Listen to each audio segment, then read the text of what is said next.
Каналыма қош келдіңіздер. Құралай ханымның «Әйелмін мен тербетемін әлемді» екінші кітабы. Бұл кітапта автор жылдар бойы өзін-өзі тану, позитивті психологияны қолдану арқылы өз өмірін өзгертуіне көмектескен. Өзі қолданып, нәтиже алған тәсілдермен және басқа да әйелдерге қажетті пайдалы кеңестермен бөліседі. Кітап Құралай ханым деген атпен Instagram әлеуметтік желісінде тіркелген парақшасында жарияланған материалдардан тұрады.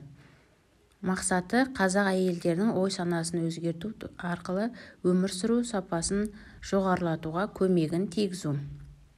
Армансыз адам қанатсыз құс. Орындалмайтын арман жоқ. 3 жылдан соң, 5 жылдан соң, 25 жылдан соң кім болатыныңды, қайда жүретініңді, не киіп, не жеп отыратынды бүгін армандап, алдымызға мақсат қойып отыруың қажет. Елде қандай заман болмасын, мемлекетте қандай саясат болмасын, соғыс жылдарының өзінде 1% болса да бай, бақуатты, бақытты адамдар өмір сүрген. Сол пайызға өз-өзіңізді желкелеп тартып, арт жақтан итеріп, сүйреп кіргізіңіз. Менің арманым адамдарға Алланың нұрын жеткізетін адам болу. Заман жаман емес, өмір тамаша екен сөзімен айтып, өзімен үлгі болып көрсету. Ұрыспай, таласпай, қиналмай, жыламай өмір сүруге болатынын айтсам деймін. Мен сізде адамның өмірі өз қолында деп қақсап жүрген психологтар жетерлік. Бірақ мен өз өміріммен мысал болсам ба деймін. Себебі 10 шақты жылдан бері сол көп қақсай беретін психологтар тыңдап, эксперимент жасай жүріп, шынымен де өмірімді өзгертіп алдым.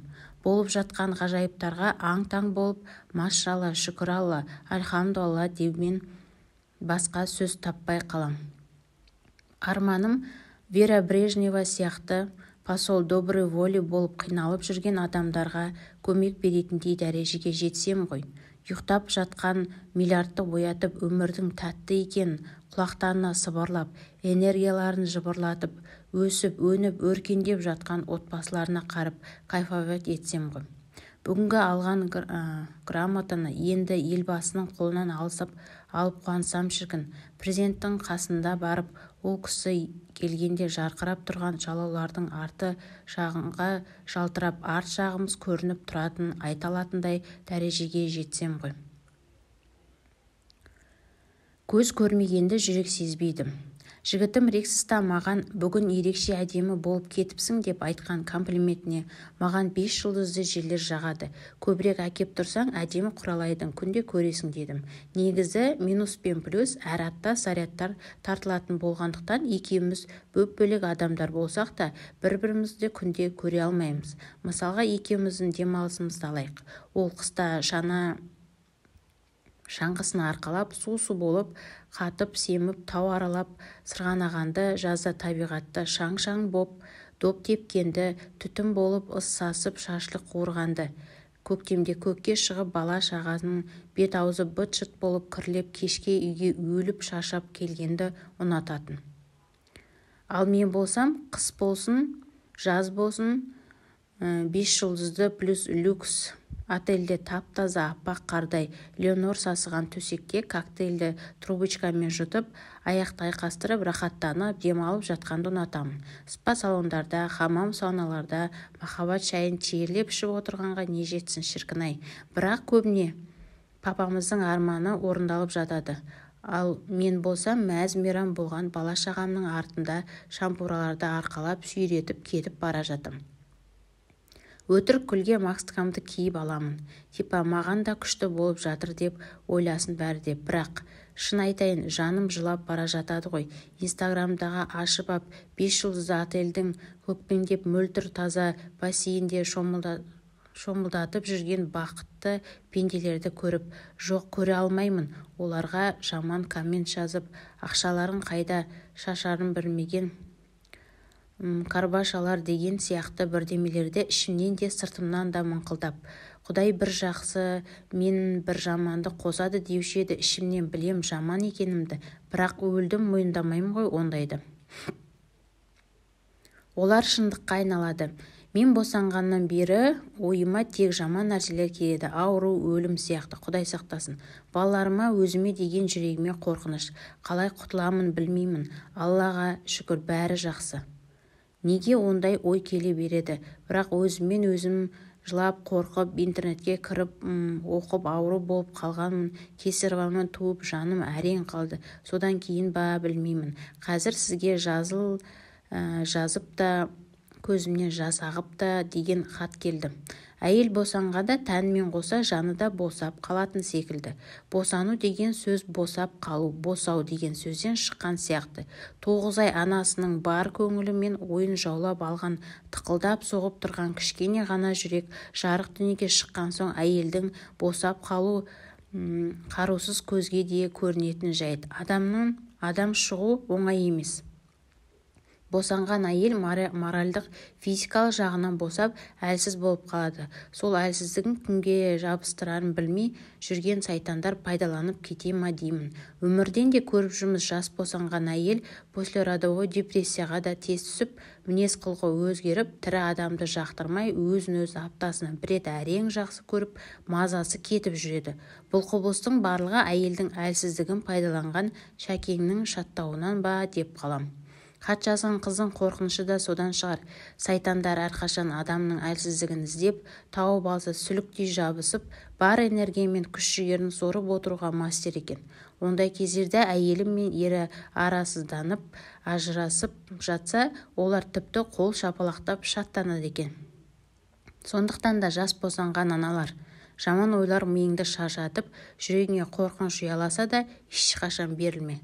Таңда шайда күйеуің бір жақтан, енең бір жақтан бірдеңелерді сөйлеп, мазаңды кетіріп, жыныңды ұстатып, нервыңа тиіп жатса, ол кісілер еш ренжіме. Ол сөздерді оларды аузына сайтан салып жатыр. Берілме, жеңілме. Аузубилляхи миннаш шайтан ражим, бисмиллахи рахмани рахим де қақайып ыржиып тұр. Тазаланып, рухани күш жинап, мықты болсаң, бәле-жала жаныңа жоламайды. Ішіңнен ол сайтанға пошел вон де. Дұға оқысаң да, не істесең де ешкімге білдіртпей ішіңнен жаса. Әйтпесе үйдегілері мына келін шайтанның шапалақтап қуып кеткені деп диагноз қойып естері шығып жүрмесін. Әлемдегі мінсіз нәрсе өз адамдардың пікірінен азаттық. Ұят емес па? Мынау несі? Әкесінің үстіне мініп алған бойжеткен қыз деп жақтырмай жатқан достарыма. Ол суреттің аты бір әке 6 баланы арқалайды. Ал 6 бала бір әкені аялай ала ма екен деген сурет. Бұл сурет отбасылық үрдісіміз. 10 шақты жыл болды. Әр жаңа жылда бала-шағамы осындай суретке түсіремін. 5 жыл бұрын арқасына бар баласын салып алатын.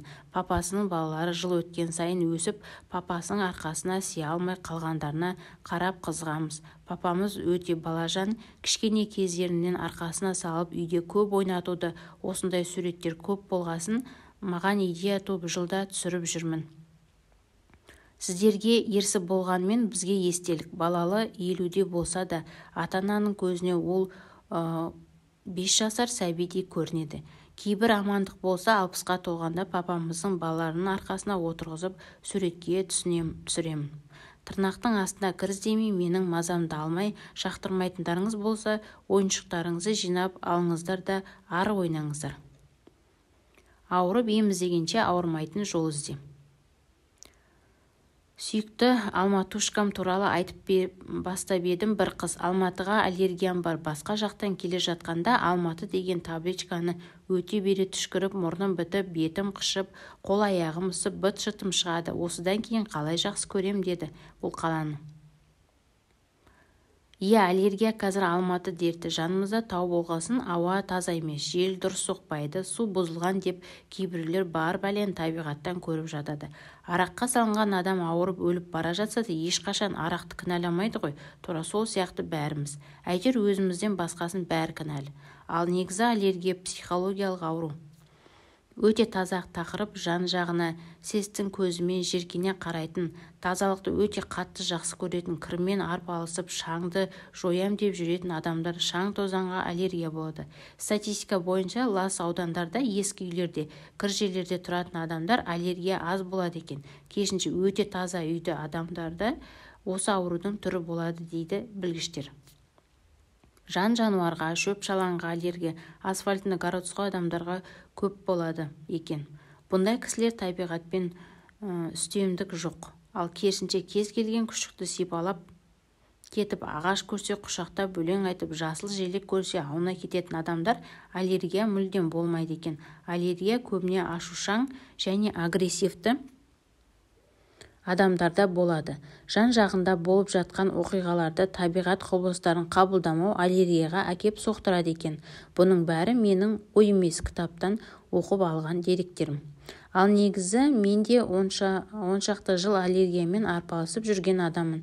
Кейде жеңем, кейде жеңілемін. Өте сезімтал болғандықтан жақтырмаған адам жанда мұрным істемей қалады. Дем ала алмай бұрқылдап қалсам, дереу хопонопононы айтып, жанымдағы кісінің бойындағы жақсылық іздеп, ол адамнан кешірім сұрап, бақыт тілеп отырамын. Ішімнен сонда кішкене жеңілдейді. Аллергиясы барлар мұрнын емес, миын жөндеу керек. Аллергиядан үстін қышса, теріңді емес, мінезіңді жөнде. Әрдайым ашуланып, қырсығып, тырысып-бырысып мінездер осы ауруға көп шалдығады дейді. Жадырап, жайнап, былқылдап, сылқылдап, томпиып, елдің бәрін дұрыс қабылдайтындарға бұл ауру мүлдем жоламайды екен. Тамаққа аллергия неден болады? Балаларда не үшін аллергия деген сұрақтар көп екен. Тамақты қатты ашуланып отырғанда жесеңіз, тамаққа аллергия болады екен. Мысалы, қатты реніш үстінде алма жесеңіз, бітті бәтемі. Такушта ашу үстінде адам ойлап, общем, тамақ жемеңіз. Тағы да психологтар мынандай кеңес береді. Сізді жақтырмайтын, жек көретін адамның қолынан даже бір қасық су ішпеңіз. Себебі ондай тамақ ас болмайды. Ішіңе барып тас болуы мүмкін дейді. Өзіңізде отбасыңызда тамақ әзірлегенде өте сақ болыңыз.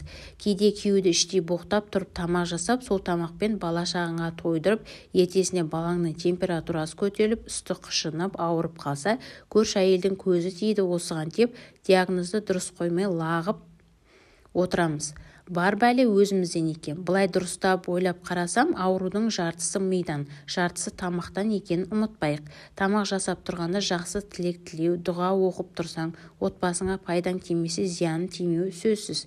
Кейде тамақ пісіріп тұрып, құлақтан телефон, құрбылармен жер планетасын жарты нәрселерді жамандап тастайтын хатондар болады. Бұндай қылық ауруға әкеліп соғатын гарантия берем. Бала ауыра қалса бәрі жер паразит, вирус, микроб деп зар қақсаймыз. Мектептен жұқты, балабақшадан ауру әкелді деп бар бәлені басқалардан іздемей, сол микробты аузымыздан шығарып, тілімізден инфекция таратып жатқанымызды неге ойланбаймыз? Саналы өмір сүріп, ойланып, сөйлеп, сақ жүрсек, ауру деген азаяды. Сіздің бақытыңызға қарап қызғанып отырамын. Ал мен болсам дүниедегі ең бақытсыз әйелмін. Қалай бақытты болуға болады деп хат жазыпты бүгін түнде. Мен бұл сұраққа парақшамды ешқашан сөзіммен ашқаннан сөзіммен, көзіммен, тіліммен, ісімен, жүріс-тұрысымен көрсетіп, айтып дәлелдеп келе жатырмын. Бүгін анатомия, физиология жағынан да тағы бір түсіндіріп берейін. Адам туылғаннан бірінші болуға тырысады. Ең керемет, ең мықты, ең бақытты, ең бірдеңе болғысы келетін адам жер шарында жоқ. Бұны принцип сперматозоиды деп атайды. Сіз сол кездегі өзіңізді елестетіңізші, клеткада емессіз, жартысыз. Ананың анатомиясын дайындап шығарылған клетканың қарай ұшып барасыз. Жаныңызда сіз сияқты 150 миллион конкурент бар. Бәріңіздің мақсат бір, жалғыз ұшып келе жатқан клеткаға жармасу. Сонымен қатар сіз противотечение жүріп барасыз. Ура, келдіңіз өмірге. Қалай келдіңіз? Қалай жеттіңіз мақсатқа? 149 миллион 990 мың 999-ды озып шықтыңыз. Сіз еңсіз. Сіз кереметсіз, мықты шықтыңыз. Міне қыздар, бізге жаратушы обасы осындай күш берген, осындай заңдылықпен жасалған. Ал енді бітті. Биттей клетканың жартысы болғанда жеңіске жетіп, басқаға шанс бермей дүниеге кеп алдың ба? Енді не мынау, не жүріс мынау, бозжырап бақытсызбын деп. Ана айдалада шіріп қалған 150 миллион сперматозоидтан ұят емес пе? Солардың бірі келсе, бұл дүниеге жер бетінде сен сияқты құр ауаны болғап, адамдардың мазасын алып, ыңылдап, бақытсызбын деп сорлап жүре бермейтін, кішкене де болса жер анаға, адамдарға пайдасын тиетін нормальный бір адам келер ма еді? Солай қыздар еке, жаратушының жарылқап берген орасан күші ең бақытсыз немесе ең бақытты болуға жұмсау өз қолында. Мендегі күш сізде де бар. Мені де, сізді де жаратқан бір Алла. Адамның айырмасы жоқ. Біреу жасаған, екіншісі адам жасай алады. Алға сперматозоидтар өзгер, арманда, тұр, оян. Ең болмаса сол жарты клетка болып жарып шыққан кезінде күшті есіңе түсір. Симарон әдісі. Инстаграмда жазғыш болғалы саған Симаронның көмегі көп тиетін болып жатыр. Бұрыннан да онша емесем, ит қапқан соң не сорым деп баяғыда бір қазақ жылағанындай, қазір бұрынғыдан да ары кететін боптым. Симаронды бірінші рет оқығанда психбольницадан қашып кеткен бір жынды шығарған ау шамасы деп күлген едім. Бірақ қызық адамдарды көре жүріп, сызық өмірді сүре жүріп, өзім психушкаға түсіп қалмау үшін Симарон әдісін өмірімде қолдануыма тура келді. Шынымен көмектеседі. Күле жүріп, ойнап өмір сүресің. Живите. Симаронды қалай қолданатыным жайлы бұрында пост жазғанмын, ал бүгін Инстаграмда негатив азатын хейтерлерден қалай құтылатыным жайлы айтып берейін. Бұл әдісі тек Инстаграмда ғана емес, өмірде хейтерлерге де қолдануға болады. Бұл әдістің аты ПВБ. Өз адресіңізде нашар комментарий оқығанда әлгі адамға абасына қарайсың да ПВБ дейсің. Өмірде де солай. Біреу саған бірдеме деп мазаңды алып жатса, бетіне қарап тұрып ПВБ дейсің. Осы сөзді айтсам болды, ішімнен күлгім келеді. Дереу өмір түрлі түсті, әдемі түске боялып, бәрі тамаша болып кетеді. Ешкімге ренжімейсің, ешкімді ренжітпейсің, рахат общем. Жүректе махаббат, мида тыныштық, гармония билеп жүріп өмір сүресің. Зарулем жүргенде тіпті рахат, беті 4-3 қабағы X, Y, Z болып саған қара бірдеңе деп тұрған кезде ПВБ дейсің де ары қарай әндетіп кете бересің. Берік өмірге жетудің тек бір жолы бар, үздіксіз даму. Генри Уоллес. Қыздар, қазір ракета сияқты ұшатын заман, қазір мобильді ғасыр. Зымыраған уақыт талабына сай бола алмасақ, өзге түгілі өз баламызға да ұнамайтын заман. Қазір күнде жаңалық, күнде жаңа идея, жаңа модельдер, жаңаша қоғам. Соған үлесу үшін, бәсекеге қабілетті бола алу үшін, айналамыздағы жан таласқан жандармен жарқын өмір сүру үшін біз көп оқып, көп дүниені біліп, күнде өзгерістер болуымыз қажет. Мысалы, сізде бүгін жай телефон болып, ертесі iPhone 7 қолыңызға түссе, шіркін-ай, қалай бақытты болар едіңіз. Қолданылу оңай, суретке әдемі түсіреді, дауысы керемет, памяті мықты. Басқа да кереметтермен сізді таң қалдырып, бір рахатқа батасыз ғой. Міне, тура солай бүгін iPhone 3 болсаңыз, ертең iPhone 7 болуыңыз керек.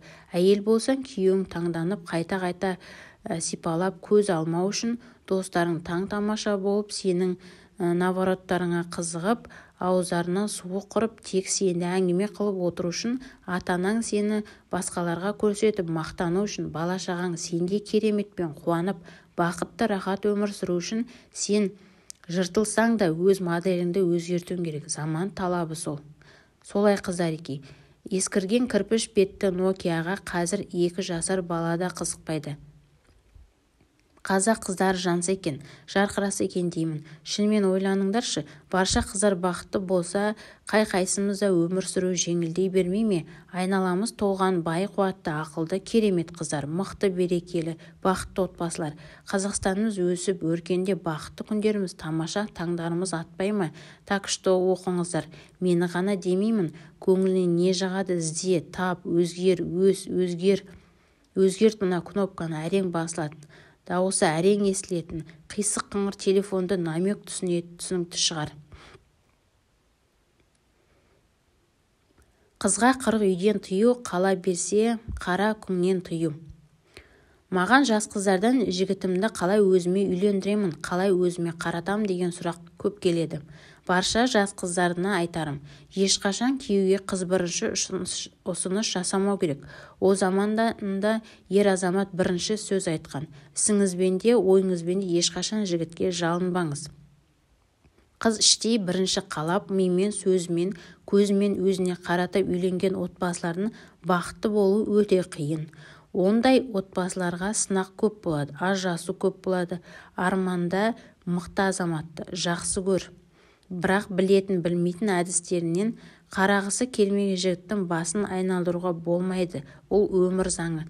Бар ұсыныс, қалау, таңдау ер азаматта болу тиіс. Сонда ғана жеңілдік болады. Қалай болмасын, күйеуге түйім керек деп болашақ өмірінде ауыртпалық артып алма. Түсінемін, жанып тұрсың, махаббат отына күйіп жатсың. Сонда да өз-өзіңе тоқта де. Саған бұйырған бақ болса, миллион қыздың басына қонбай, сені іздеп тауып, бақыт құсы өзі-ақ қонады. Үйлену туралы ішкі ой, ұсыныс ер азаматтан болу тиіс. Ал қыздар нәзіктіктен үзіліп кетердей болып, женская энергетиканы мыңға дейін шарықтатып, махаббат флюидаларын жан жағына секундтап 100 километрге шашып, жанарыңда шашылған нұрды соқыр көзі адам көре алмайтындай дәрежеге жетсең, арманыңдағы азамат сенікі болады. Егер Құдай бүгін жаныңа ол жігітті бермей жатса, әзірше лайық емессің деген сөз. Бар бақытқа лайық болу үшін, Құдайдан лайық алу үшін еңбек ет, тырыс, жыртыл. Жігітке сыйынба, Құдайға сыйын. Құдайдан көркеміне сүйкімді қылық сұра, өз-өзіңді тәрбиеле. Аспанда қосылған тағдырлар жерде ажырамасын. Ажыраспау туралы жазып едім, дайректе сұрақтар толып кетті. Неге ажыраспаймын, ол сондай, ол мындай деп жатыр қыздар қауымы. Қыздар, күйеу, балалар бар әйел, басында алтын тажы бар. Жанұясы бар әйел, баталы әйел. Орысша айтқанда благословленная. Құдай жарылқаған әйел.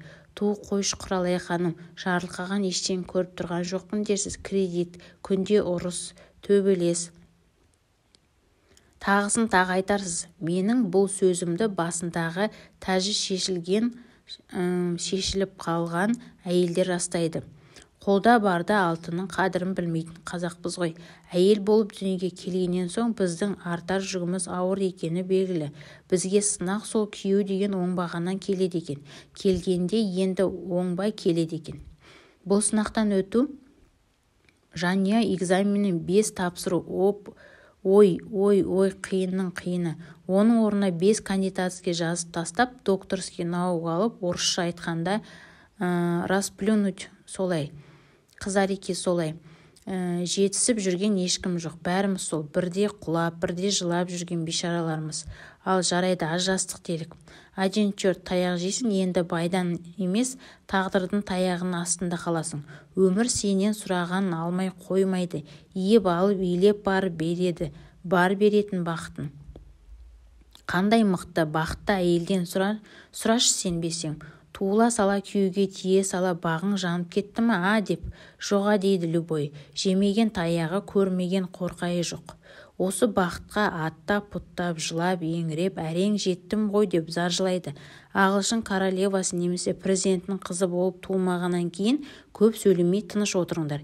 Еркекті жеңуге болады, тағдырды өзгертуге болады. Кедей болсаң баюға болады. Бүгін жоқ болсаң ертең бар болуға болады. Қазіргі заманда кетпейтін кір жоқ, тазаланбайтын тағдыр жоқ. Ақпарат өте көп. Дүкеннен барып кір жуатын белезіні іздегенде Құдайдан көз жасыңды сүртетін, кармаңды тап-таза қалатын дүние сұра. Әркімге әрқалай жаратушы түсіндіреді. Ол өте мейірімді. Мақсаты бар адам, болашағы бар адам. Достар, Бода Шефердің керемет бір кеңесі бар.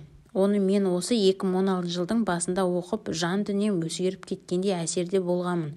Бірінші ішкі дүнием өзгерді. Содан кейін барып, сыртқа айналам өзгере бастады. Шефер адамның алдында мақсат қоюды мықты үйрететін адам. Жылдың басында ол кісіден үйренген ақылым, адам әр күн сайын жаңа бір адаммен танысу керек екен. Мейлі ол жұлдыз болсын, қарапайым өзім сияқты болсын. Жаңа таныс адам өміріне жаңа энергия келеді екен. Әр адамның жүрегінің түбінде ерекше нұр бар. Жаңа танысыңыздың сізге сол нұрымен бөліседі екен. Жаңаша нұр деген жаңа идеялар, жаңа жобалар, жаңа кездесулер, жаңа ақшалар. Сондықтан қыздар, жабылмаймыз. Керісінше өмір деген керемет кеменің жолаушыларына, құшағына айқара ашамыз. Өз нұрымызбен бөлісе отырып жаңаша керемет нұрларды қабылдаймыз.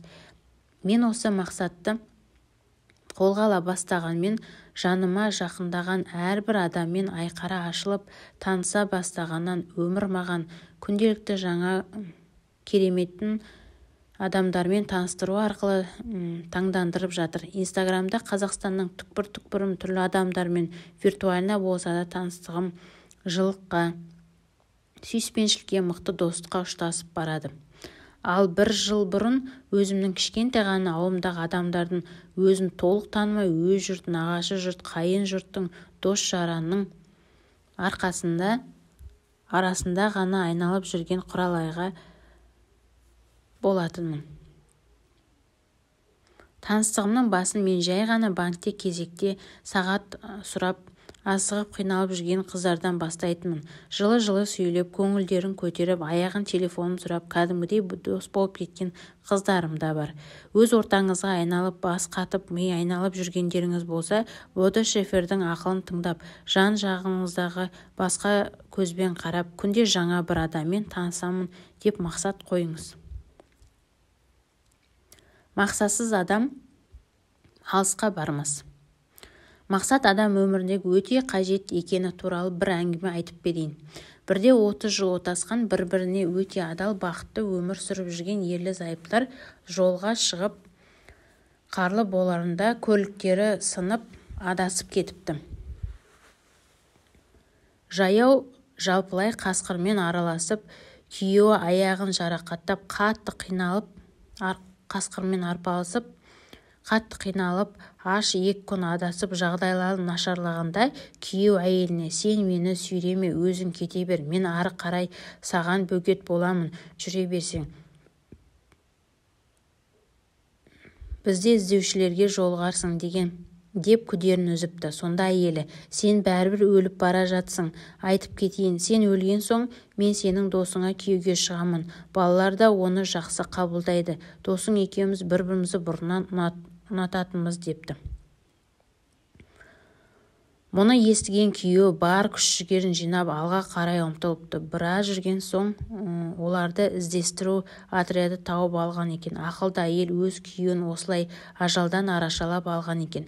Мақсат болмаса, адам өзін-өзі тастап жібереді. Жаралы жігіттің жүрегіне: үйіме жетейін, әйеліме қалай мұндайға барады, балаларым мені қалай сатады деген ой еніп, бойында күш жинауы да осы мақсаттың арқасы. Сен қандай жерде тұрсаң да, дәрет қысса, мақсатыңа жетпей қоймайсың. Жерді қазсаң да табасың бірдеңе. Ол сөздің ұяты жоқ. Кешіріңіздер, түсінікті болсын деп айттым. Қойшы, болар болсын деп тұрмайсың. Тыпырлап мақсатқа жетуге асығасың. Тура солай тыпырлататын мақсат болу керек әр адамда. Таңертең оятатын, жылы үйден ұшырып шығаратын мақсат тауып алыңыздар. Күйеуім жұмыс жасағысы келмейді, жалқау деп жатқан қыздарға айтарым осы: күйеуге дұрыс мақсат қойып беріңіздер, немесе мақсат тауып беріңдер. Как раз биыл мықты мақсаттар туылатын жыл. Салақ әйелдің үйінен сабалған ине табылмас. Жаңа жылдық ақыл айтқыш бірінші постымда тазалықпен бастайын. Осы жаңа жылға жеткен әрқайсымыздың жан тазалығын ұмытпайықшы, қыздар. Дайректегі хаттарды оқып отырсам, бір қыз жазыпты: жақсы бол, шыда, бәріне дей берес. Қашанға шыдай берем? Күйеуім басыма шықты, онымен қосылып бүткіл қайын жұртым таптап бітті. Өз ақылыңыз өзіңізге, көп сөйлейсіз, реальны өмірге сәйкес келмейтін де ақылсыздық депті. Жоқ жаным, нағыз реальны өміріңе сәйкес келетін ақыл бұл. Адамның ішкі дүниесі сыртқы өмірін көрсетеді. Ішкі жан дүниеңді тазала, сонда ешкім сені кір батпағымен таптамайтын болады. Біз қандай да бір үйдің табалдырығына келгенде сол үйге қалай кіретінімізді біліп тұрамыз. Тап-таза жарқыраған үйдің табалдырығында аяқ баспас бұрын батпақ аяқ киімімізді анау жаққа қалдырып үстіміздің шаңын қағып әдемі болып кіруге тырысамыз. Ал қоқсып жатқан бықсып үйдің табалдырығын өз батпағы аздай біздікін де ала ғой деп баса көктеп балшық аяғымызбен таптап төріне бір-ақ өтеміз. Тура осы мысалдағыдай құрметті ханымдар, тәніңмен қоса жаның да тап-таза болып жарқырап тұрсын. Адамдар аяқ киімдерін ана жаққа шешіп кіруге бола ма деп рұқсат сұрап, тоқылдатып, дірілдеп әрең кіретін болады. Бықсып жатқан жаныңызда ары өткен, бері өткендердің бәрі де таптап кетуге дайын тұрады. Ал жанымды қалай тазартам дегендері бір жылдан бергі қақсап айтып жүрген кеңестерімді қайта оқыңыздаршы дегім келеді. Жоқ Құралай, сенікі дұрыс емес, қашанға жақсы болуға болады, қашанға шыдауға болады десеңіздер, өз бықсықтарыңызбен өздеріңіз арпаласып қала беріңіздер. Тек кір батпағыңызды маған қарай лақтырып қинамай менің кемеме түсіп қалыңыздар. Ал тазарам, жалтыраймын, жақсарамын, әдемі өмір сүремін дегенде құшағым айқара ашық. Алтындарым, алдымызда жап-жаңа жыл, жаңа өмір, жаңа идеялар, жаңа ғажайып пен кереметке толы күндер. Менің айтарым әлі көп.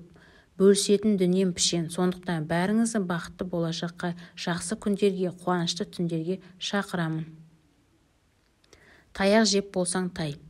Ей қыздар, сендердің бәріңе не болған? Мен мына парақшамда күні-түн әйелдердің самолюбие дегендерді көтерейін деп шаршап жүрсем, кім сендерге байдан таяқ жеп өл деді? Кім сендерге өлгенше шыда деді? Менің айтарымды өз дегендеріңе қарай бұрмалап алып, мені басқаша көрсетіп қойғандарың не? Мен әрдайым ысылдаңдар, бірақ шақпаңдар, ырылдаңдар, бірақ қаппаңдар деймін. Иіліңдер, бірақ иленбеңдер деймін. О несі ол? Құдай, о мүгедек болғанша таяқ жеп жат демедім ешқашан. Наркоман, алқаш, жалқау, ойын құмар, сараң еркектемін, төрт аяқтап қашыңдар халайық деп ұраңдатып посттарым бар төменде.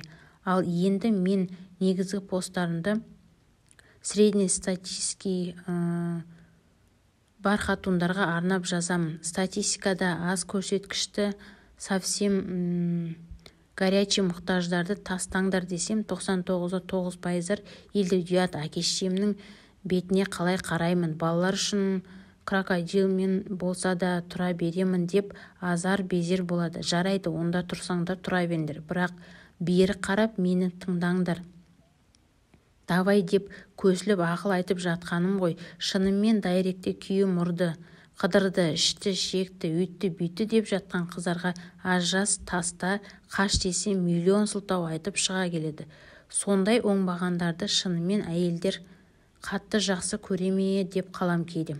Хадистерде де күнәһар адамның қасында көп жүрсең, күнәсі жығады. Жақсы адамның қасында жүрсең, шапағаты құйылады делінген. Нашақор, алқаш, ойын құмар, күнәһардың күнәсінің қосылып арқаламай, ұрпағыңа күнәсін жұқтырмай, басқа амалың қалмаса, ойыншықтарын жинап ал да тай ол жақтан. Не жейін деп жүрсің? Таяқ жеп болсаң, сай, алды артыңа қарамай. Егер төртінші күйеу беттен ұрса, онда бәле күйеуден емес бетте. Неге кейбір әйелдерді ұрып соғып жатады да, ал кейбір әйелдер өздеріне ұрғызбақ тұрмы қатты сөз айтқызбайды? Если четвертый муж бьет тебя по морде, значит, дело не в муже, а в морде деп орыстар айтпақшы.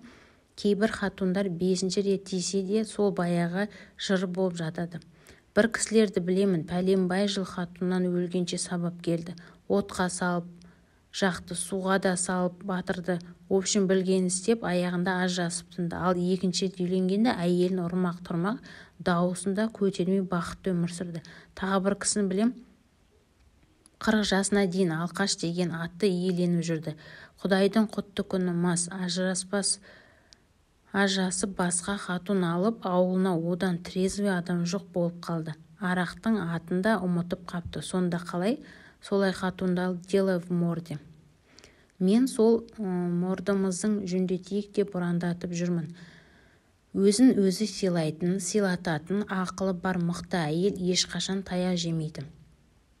Төбелес тұрмас, артық ауыз ұрыспайды да. Өзіңді күт, жаныңды тазала. Шаңырағыңа ұят деген нәрсені кіргізіп қана қоймай жоғарылатып биікке шығарып қой. Әйелде ұят болса, еркек қол көтеруге ұялады. Әйелге ұят кірсе, еркек қыдыруға ұялады. Көп жағдайда өзіміз Чапаев сияқты аттың үстіне мініп, қылышымызбен қоқаңдап, ұятты да басқаны да ұмытып, түкірік жан жаққа шашырап, бақырып жатамыз. Аттан құлатып, сабап тастағанда ғана әйел екеніміз еске түсіп, бүрісіп, жылап қаламыз. О баста атқа мінбей, қылышты қолға алмай тұрып, солай істеудің керек еді. Нәзік әйел екеніңді, сол үшін айыпты екеніңді ғайып түнді ғажап түске бояй алатынды бір сәтке де еске түсірсең ғой. Ажыраспа. Соңғы посттарымда түсініп, бұның дұрыс екен деп түсінбей, менің иттерімді басыма қаптап жатқан да бар екен. Екі жақтың да ойымен келісемін. Барлығыңыз да жазып жатырсыздар, дұрыс. Себебі күйеу мен әйелдің ара қатынасы деген бітпейтін шетсіз әңгіме. Том-том болса да ақыры жоқ дүние. Бұл тақырыпты көп блогерлер осы үшін жазғысы келмейді. Одан да күлкілі бірдеңелерді, ғұламаларды, цитаталарын салып қойып отыра бергенді дұрыс көреді. Мұндай тақырыптың тармақтары көп болып кететіндіктен әр адамның өмір тұрмақ саусағының отпечаткасына дейін ешкімге ұқсамайтын ерекше болғандықтан, мың адамның мың түрлі пікірі болғандықтан бұл өте қиын тақырып. Сонда да бұл тақырып айтылу керек. Жас қыз келіншектердің ми клеткалары жыбырлау керек. Маған қаншама жын ұстап жек көрсе де, жүрегін түбінде тарының көлеміндей болса да ой қалады. Өмірінің бір бөлігінде болса да осы Құраннан, хадистен алынған ғасырлар бұрын айтылған кеткен әңгімелердің әжелеріміздің ақылына ұшқыны тиеді деп сенемін. Мен 19 жыл болды осы тақырыпты зерттеген ғылыми теорияларын өз тәжірибем қанша қолдансам да ақырын түбін таппай келе жатқан хатымын. Өзімді қойып кейінгі жылдары айналамда біз сияқты арпаласып жүрген отбасыларды зерттеп кеттім. Сол зерттегенді түйген өз пікірмен ешқандай психолог болмасам да, керемет бір идеальный әйел болмасам да, бір адамға пайдам тисе ризамын деп сіздермен бөлісіп жатырмын. Мен не үшін ажыраспа деймін? Себебі менің статистикам бойынша мен білетін ажырасқан 20 әйелдің 18-і ажырасқанына қатты өкінеді. Ең өкініштісі, биыл Қазақстан үйленген жанұялардың 70% ажырасып жатыр дейді. Сұмдық статистика ғой. Мен сияқты 40-қа келген тәтелер жай жүрмей дұрыс бірдеңе айта жүруіміз өте қажет деп ойлаймын. Мүмкін менің айтқаным дұрыс емес шығар, сендердікі дұрыс шығар. Сонда да қыздар ажыраспаңдар. Ымды білмеген дымды білмейді. Бір хат келіп жүрегімді ауыртты. Сізді біраздан бері оқимын. Кеңестеріңізді қолданып, отбасы өмірінде өзгердім деген едім. Еш өзгеріс жоқ. Одан гөрі жағдайым қиындап кетті. Бұрыннан да қыдыратын күйеуім қазір тіпті құтырды. Мен үндемеген сайын үйге қыздарды әкелетін болды. Мен бөлмемде балаларымды жатамын, ол басқа бөлмеде. Ары қарай не істеймін? Осылай шыдап жүрем берем ба деп сұмдығай жеткен жерім осы ма? Жаным-ау, мінез қайда, намыс қайда? Осынша тряпка болғанша шыдай бергенің не? Алланы құдай демей күйеуіңді құдай қылып алғаның не? Құдайды ұмытып еркекке табынуда осындай болады қыздар. Әрине ер азаматты сыйлау керек, жақсы көру керек, бірақ құдайдай табынып жасағанның бәріне көну деген ол тіпті басқа әңгіме. Осы хатты оқып ойланып қалдым. Мен Инстаграм деген виртуалды әңгімені қоям ғой деймін. Себебі бар эмоциям, толық ойымды мында ашып айта алмаймын дейкенмін. Айтатынды түгелде жеткізе алмайды екем. Сұмдық-ай, күйеуді сыйла десем басына шығарып, әңгір таяқ ойнатып, сен айттың ғой шыда деп күйеуді жақсы көр, ғашық бол десем, құдайды ұмытып күйеуге табынып білгенін істетіп қойыпты. Әйел үйдің көркі, еркек үйдің түздің көркі. Күйеуім жалқау, бір күн жұмыс істеп, 2 күн демалады. 2 күн демалысын диванда өткізеді. Екінші жұмыс тапсайшы, көбірек ақша жасайсың тағы басқа десем, шүкір де осыған деп қозғалғысы келмейді. Үйленгелі жұмыс жасап келемін. Декреттің өзінде үйде отыра алмадым. Күйеуімді қалай қозғалтам депті бір қыз. Цивилизацияның бастауы не екенін білемісіздер? Ол еркектің жалқаулығы. Еркектер жалқау болмаса отырар едік сол үңгірімізде ошақта тамақ жасап. Үңгірде жатқан күйеудің бар суыташысы тамақ жасаймын деп әйелі миын жей берген соң ту дасталы женщина деп су ағатын құбырды ойлап таба салған ғой азаматтар. Сөйтіп жүріп арба, велосипед тағы да басқа ойлап таба берген ғой. Тарихта бірдеңе ойлап тауыпты деген әйелді білесіңдер ме? Жоқ, бар бәлені ойлап табатын жалқау жігіттер. Вот. Сол жігіттердің жалқаулығын пайдалану қажет, өз қажетімізді. Тек оларды дұрыс бағытқа қарай бұрмалау керек. Сонда нәтижесі мынау іске болады. Диваннан азаматты тұрғызатын керемет әдіс бар. Ол әдісті әйелдер біле бермейді. Білсе де практикада қолдана алмайды. Ол өте қиын метод. Ол әдісті айтуға қорқып жүретін осы уақытқа дейін қорқа батыр болдым. Қандай коммент жазсаңдар да айтып өлейін. Короче, ол былай. Диванға барып, махаббатың жаныңа жатасың. Жатқанда да оңбай жатасың. Диванда жатуың кім-кімді басып озар екен деп жарысып жатасың. Қозғалмаудан жарысасың. Семьяда біреу плюс, екіншісі минус таңба болады. Біреу активні болса, екіншісі пассивні болады. Сол себепті екінші вариант әйелдікі болса, бәрі супер болар еді. Әйел жалқау болса, еркек пысық болатынын басқа амалы қалмайды. Әйелдер өте шыдамсыз халық. Еркек қазір тұрамында су ішіп келемін деп ойланып жатқанда, әйел тұрып су ішіп, кіржайып, телефонмен сөйлесіп, тағы біраз дүниеді тындырып келе береді. Ер адам эшелон сияқты бырт-бырт деп әрең қозғалып күшке әзер мінеді. Енді толық жылдамдық алып алғаннан кейін ол шырақты тоқтату өте қиын болады. Көп қатындардың қателігі сол. Жаңа үйлене сала бырт-бырт деп жылдамдық ала алмай келе жатқан шырағының алдына түсіп алып, өзі машинист, өзі проводник, өзі нәшәндік болып, түтіні бұрқырап, шуылдап бара жатады. Әйелдер орнынан тез қозғалып ап, біраз пробег айналған соң май ағып, колодкасы шиқылдап, мотор стук бере бастағанда, диванда шалқып жатқан Құдай бергеннің көрусі келмек тұрмақ, пулемет алып атқысы келіп, диваннан мина қойып жарып тастағысы кеп кетеді. Осының барлығы о бастағы қателіктен. Қыздар ешқашан отбасының бүкіл жүгін өздеріңе артпаңдар. Әйел өте нәзік. Біз ауыр жұмыс жасауға, ат болып шабуға, қыс далада, боранда, жаз күнге күйіп еңбек етуге, таңнан кешке дейін ми пісіп офисте пақат етуге жаралмаған жандармыз. Біздің орнымыз отбасы ошақ-қасы.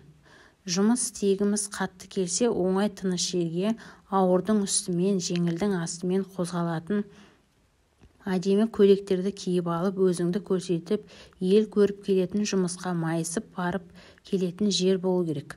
Отбасында ер азамат пысық болу керек. Еркек мықты болу қажет. Рөлдерді ауыстырып алып, табиғаттың заңына қайшы дүние жасамаңдар. Күйеуге тигеннің ертесі күн еркелеп ояныңдар, майысып, шаршап, жұмысқа жібермесі сол жерден үзіліп, өліп кететіндей қиналып кетіңдер. Жаным, менің қолымнан түк келмейді. Өзің бір нәрсе қып асырамасаң, аштан өлетін шығармыз. Сенерім де, демерім де, сен жаным. Аяғың ауыр болса тіпті керемет.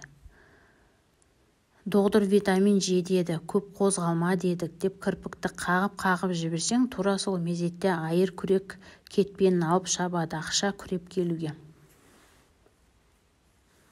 Солай қыздар, шын айтам, әйел пысық болды деген, құрыды деген сөз. Ат боп шауып, өмір бақи ешек боп еңбек етесің. Ал дивандағы қарағыңды орнынан кранмен көтерсең де тұрғыза алмайсың. Жылдар өте жағдайын қиындай береді.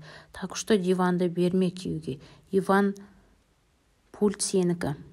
Құдай жатқанға берсінде де жата бер. Диванға жат деп образға айтып жатырмын ғой. Жат дегенге түк жасамай жатып ал дегенім жоқ. Ақша таппа, ешек болма, бала шағаңды қосып, баюшкаңды бірге арқалап бақпа деп жатырмын. Әйел адам жалқауырақ болсын дегенім, отбасының глобальны проблемаларын шешетін еркек болып кетпесін дегенім. Еркек жүк көтерген сайын пісіп, шыңдалып, мықты бола түседі. Әйел бір қап ұн көтерсін, сол сәтте ауру табады. Үйіңе, отбасыңа, қазан ошағыңа пысық бол. Бірақ ер азаматың алдыңа шығып алып, атойлап, Берлинді, Москваны, Брест-Камалын басып алудың қажеті жоқ. Әйел шығармашылықпен шұғылдану керек. Өзіне не ұнайды, соны кәсіп қылып бастасаң, ақшаң да табылады. Өз кәсібіңді шын сүйіп, ішкі ұйықтап жатқан таланттарыңды оятсаң, қиналмай ақша табуға болады. Бала-шағаңның, үйіңнің басты проблемаларын еркекке артып қою керек. Сонда да жауапкершілікті сезініп күшейе түседі. Мамалары, әйелдері бар жағдайын жасап үйреткен еркектер өте нәзік, аурушаң, қолынан түк келмейтін неудачниктер болады. Еркекті еркек ететін еңбек. Аямаңдар оларды. Олар қиналған сайын милары жақсы жұмыс істейтін болады. Олар еңбектенген сайын мықты болады. Не түрі жоқ, не бойы жоқ, маймылдан сәл әдемі жігіт болса да жұмысқа пысық, еңбекқор азамат болсыншы. Қыздар аяғында штабелями жатады. Ондай жігітте мінез бар, намыс бар, күш бар. Ал мамасының етегінде жүрген немесе әйелінің каблугын астында сығалап тұрған еркектің халі қандай аянышты. Так что шығарыңдар каблукпен азаматтарды, шегініңдер артқа, сдавайтесь ханымдар. Сонда жеңіс сендердікі болады. Жеңістің дәмін бір татып көрсеңдер ғой шіркін. Нағыз азаматтың исін еске бір рахаттанар едіңдер.